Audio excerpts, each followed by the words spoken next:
নমস্কার বন্ধুরা, আমি রুমিস রেসিপির আর একটা নতুন এপিসোডে আপনাদের সবাইকে স্বাগত।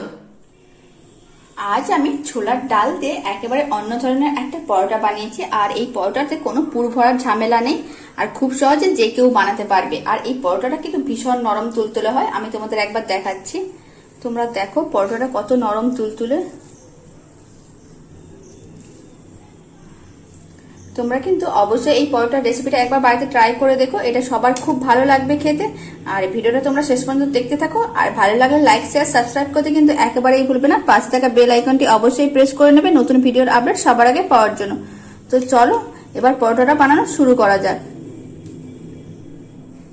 তোমরা দেখো আমি একটা বাটিতে কিছুটা পরিমাণ সেদ্ধ ছোলার ডাল নিয়েছি। আমি এখানে 2 মুঠোর মতন ছোলার ডালকে ভালো করে পরিষ্কার করে নিয়েছিলাম। তারপর এটাকে 2 ঘন্টার মতন ভিজিয়ে রেখেছিলাম। তারপর এটাকে আমি সেদ্ধ করে নিয়েছি।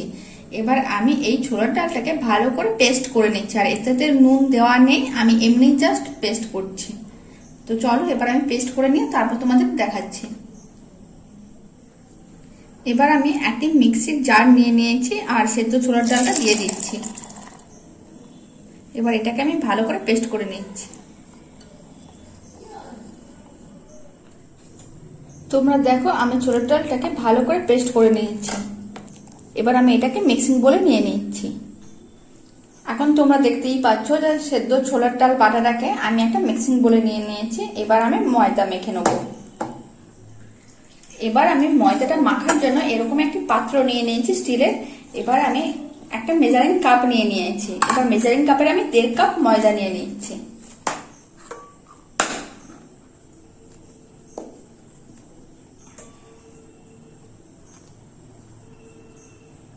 আর আমি 1/2 কাপ নিচ্ছি।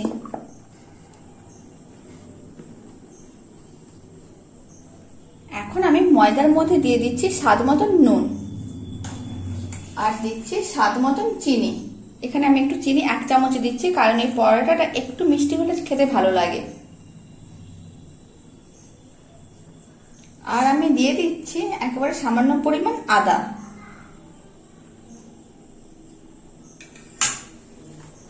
আর আমি এখানে কাশ্মীরি মির্চ পাউডার দিচ্ছি 1/2 চামচের মতন।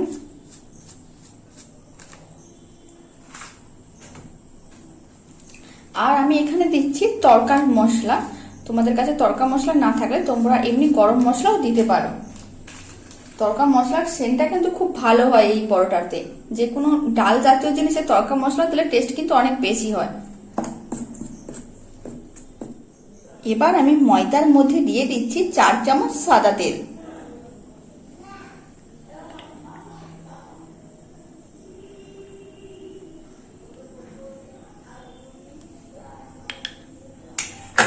এবার আমি সমস্ত উপকরণগুলোকে একসঙ্গে ভালো করে মিশিয়ে ময়াম দিয়ে দিচ্ছি।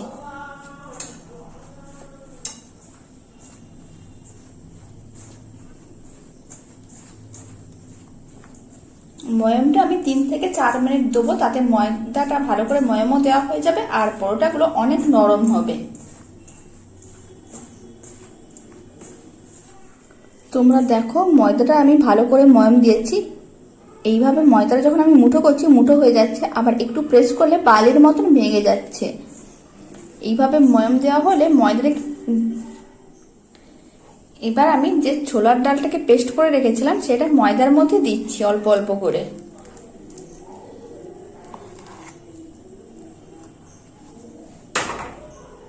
এবার আমি ময়দার সঙ্গে ভালো করে মিশিয়ে নিচ্ছি।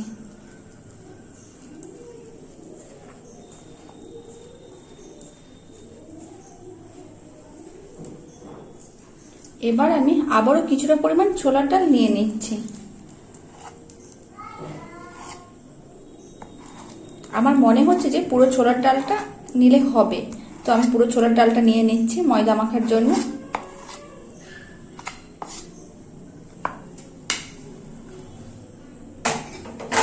এবার আমি ভালো করে আবারও একসঙ্গে মিশিয়ে নিচ্ছি।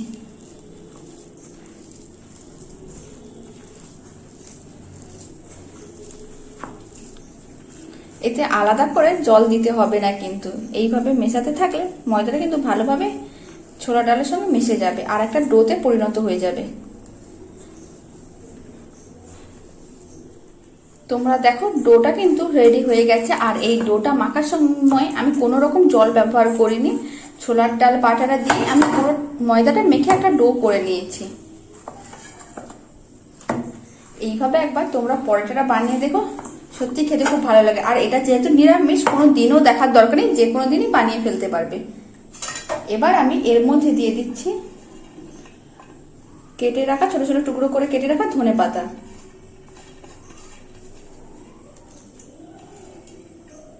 ধনেপাতাটা এই সময় শেষেই দিতে হবে, কারণ তাহলে ধনেপাতাটা খুব ভালোভাবে পরোটাতে বোঝা যাবে আর খেতেও খুব ভালো লাগবে। এবার আমি ধনেপাতাটাকে পরোটার ডোটার মধ্যে ভালো করে মিশিয়ে নিচ্ছি।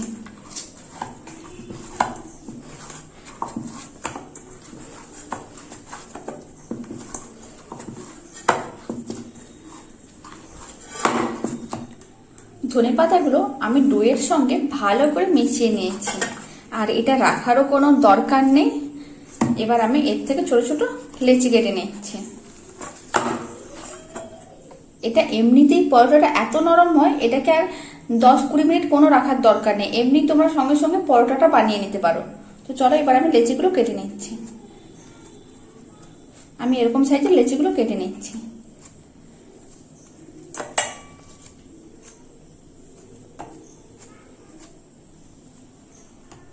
সমস্ত লেচিগুলো ডোট থেকে আমি সমস্ত লেচিগুলো কেটে নিয়েছি। এখানে আমার 12টা লেচি হয়েছে। এবার আমি এর থেকে একটা লেচি নিয়ে নিচ্ছি, তারপর আমি গোল করে নিচ্ছি। গোল করে হালকা একটু চ্যাপটা করে নিচ্ছি। এবার আমি এটাকে বেলে নিচ্ছি। আমি লেচিটা নিয়ে নিচ্ছি, এবার লেচিটাকে আমি বেলে নিচ্ছি।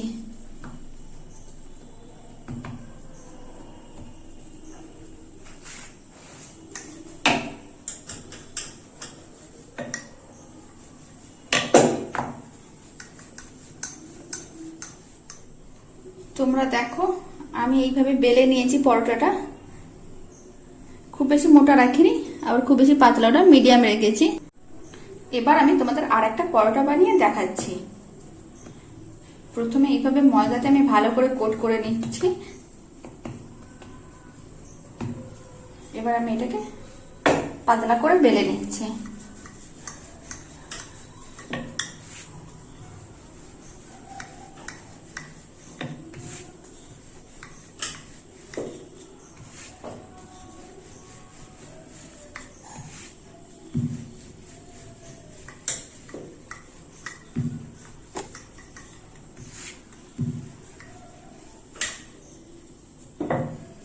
তোমরা দেখো পরোটাটা আমার বেলা হয়ে গেছে। এইভাবে আমি সমস্ত পরোটাগুলো বানিয়ে নিচ্ছি।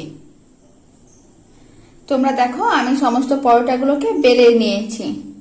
বেলে একটা থালার মধ্যে সমস্ত পরোটাগুলো নিয়ে নিচ্ছি। এবার আমি এইগুলোকে ভেজে নিচ্ছি।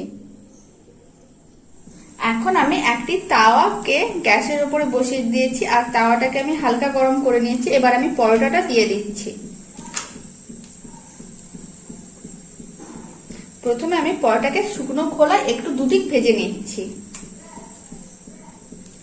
3-4 সেকেন্ডের মতন আমি রেখেছি। এবার এটাকে আমি উল্টে নিচ্ছি।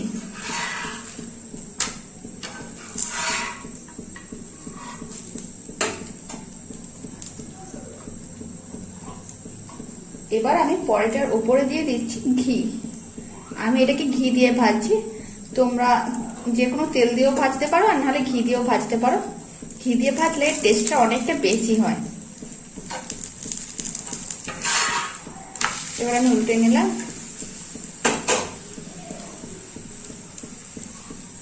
আবার আমি অল্প ঘি দিয়ে দিচ্ছি এর উপরে।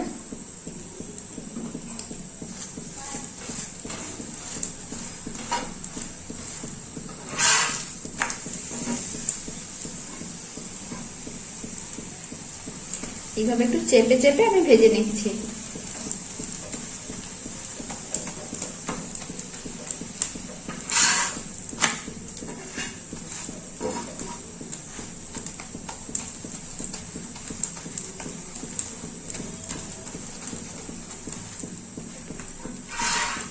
তোমরা দেখো পরোটাটা কিন্তু খুব ভালোভাবে ভাজা হয়ে গেছে। এবার আমি এটাকে তুলে নিচ্ছি।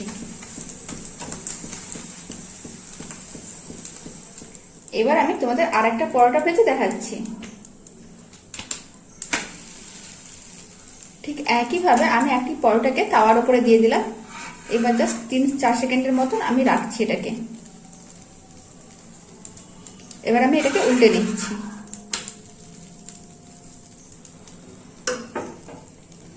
এবার আমি এর উপরে অল্প করে ঘি দিয়ে দিচ্ছি।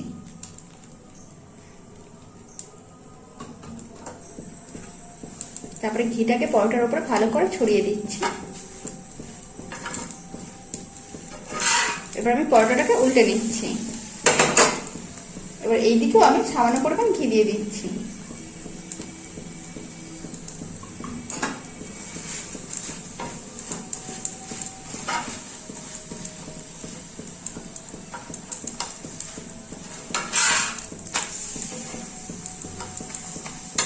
ঠিক একইভাবে এই পরোটাকে দুদিকটা ভালো করে আমি ভেজে নিচ্ছি।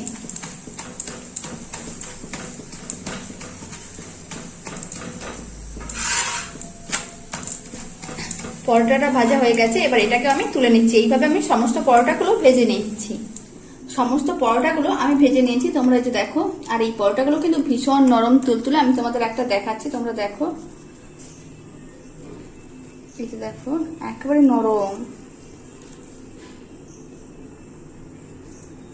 তোমরা কিন্তু অবশ্যই এই পরোটাটা একবার বাড়িতে বানিয়ে দেখো, এটা খেতে ভীষণ ভালো হয়। আর ভিডিওটা ভালো লেগে থাকলে প্লিজ লাইক শেয়ার সাবস্ক্রাইব করতে কিন্তু একেবারে ভুলবে না। পাশে থাকা বেল আইকনটি অবশ্যই প্রেস করে নেবে নতুন ভিডিওর আপডেট সবার আগে পাওয়ার জন্য। আর ভিডিওটা শেষ পর্যন্ত দেখার জন্য তোমাদের অসংখ্য ধন্যবাদ। তো চলো, টাটা, বাই বাই, আবার নেক্সট ভিডিওতে দেখা হচ্ছে।